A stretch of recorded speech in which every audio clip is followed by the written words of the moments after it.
Every single one of us has troubles in his life. Every single one of us has made mistakes. Every single one of us is a sinner.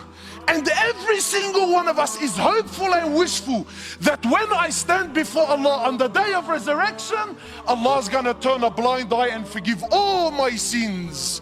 Yet you can't even forgive the person you grew up with for years of your life for one issue. You can't even forgive. And people tell me, brother, but it's my heart, it's my right. Let me tell you bluntly, brother, there is no haq in this world. The only haq you will ever have is when you stand before Allah in front of the real judge in the real court. Then and only then will you ever really get your haq. This world will never, ever, ever do you justice. Where are we? Really, my brothers, wallahi, where are we, man? Forgive me, if I'm a bit too, but wallahi, my heart hurts me. When I see two people who before the drama, they're the most religious and God-fearing and Allahu Akbar and wallah brother, we're like this and eat al-Quran and wallah, I forgive you and I love you for the sake of Allah. But as soon as you step on my toes, what was once a nice beard is a piece of Velcro, throws it right out the door. Come here, you little this and that, and let me, well, man, what happened, cuz? What happened? Yeah, but he disrespected me. Let it go, man. Let it go. Not for Allah's sake. Let it go, cuz. Let it go. No, we want to Ali. There's those that show mercy and compassion towards one another. The one in the heavens will show mercy and compassion towards them. You see, my brothers, you know what I love about the Sahaba? The Sahaba were real people. Many of us, we like to praise the Sahaba so much so to the point where we start painting this picture like they never did anything wrong. Well, you're very wrong. Sahaba did a lot of things wrong, but that's what was beautiful about them, because they made mistakes. Then the way they dealt with their mistakes is what makes them so special and so unique. My time is short. One particular incident. After one of the battles, there was booty of war, gold, silver, swords, shields, stuff like this. So the Sahaba gathered, there's a lot of it, it's money. So they started sharing their opinions as to how they should distribute this wealth. And please don't listen to the story for the sheer entertainment of it. So the Sahaba, each man gave his opinion. Then Abu Dhar gave his opinion on the matter. For those of you who don't know Abu Dhar is Arab, yani he makes an Arab feel like he's a non-Arab. You can't be any more Arab than what Abu Dhar was. So Abu Dhar also gave his opinion.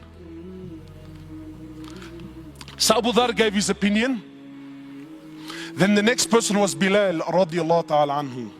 Bilal is the muaddin of Rasulullah sallallahu alayhi wasallam.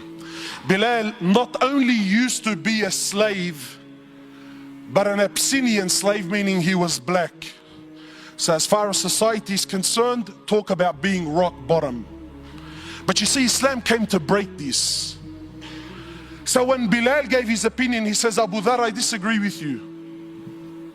Allahu A'lam, I think this is what we should do with the wealth.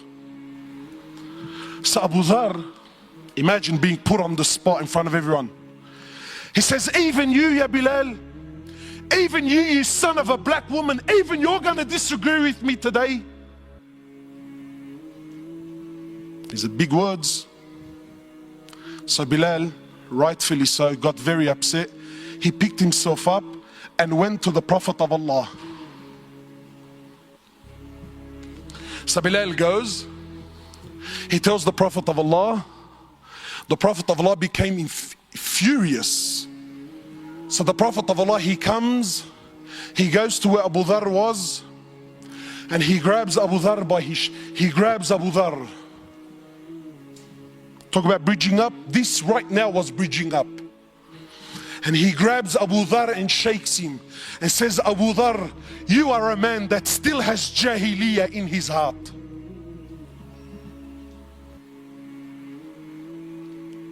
So what did Abu Dhar do? That little Aqday, is that what he said? Eid al-Quran, that's not what I said. Allah, wallahi, I didn't mean it like that, bro. See, let me tell you the difference between a man and a so-called man. A real man is a man when he acknowledges that he really was in the wrong, he admits that he's in the wrong. So Abu Dharr lowers his head. He understands that he hurt his brother. He understands he upset his prophet. So how did he deal with the situation? Did he stop praying at that masjid so that I don't see Bilal? Because that's how we deal with our issues, isn't it? Did he?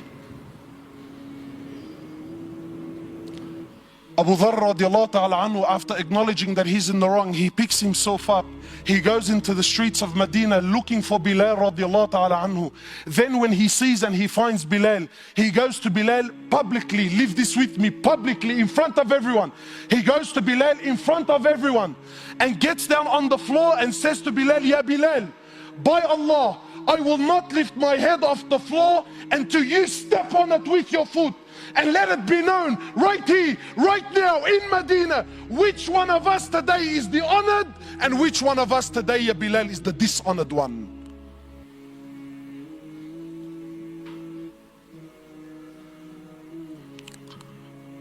Come on, man, how come I haven't heard this story before, bro?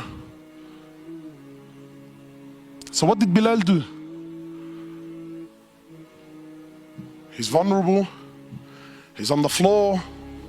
He acknowledged, I told you, bro, I told you I was in the right. So what did Bilal do? Bilal gets down on his hands and knees. He kisses Abu Dharr on the forehead. He says, Abu Dharr, are you serious? I forgive you for the sake of Allah. Done, finished, dusted, never to be spoken about again. Not drag it on for 10, 15 years. Not forget the fact that hours before this, they were both on the same battlefield fighting for the same Lord. See, we don't have this in our societies anymore, man. Why? Because today weakness is seen as what? Forgiveness is seen as what? But that's weakness, brother. La Habib. That's a real man. Wallahi, my brothers, a lot of the core, a lot of the issues that we're facing, the core of it, wallahi, is pride and arrogance and our lack of ability to forgive one another. You know, when you forgive, even if you're in the right, even if the person owes you money, even, wallahi, you know, when you forgive, you feel like a mountain has come off your chest. And again, I don't forgive because he's worthy of my forgiveness. Who do I forgive for?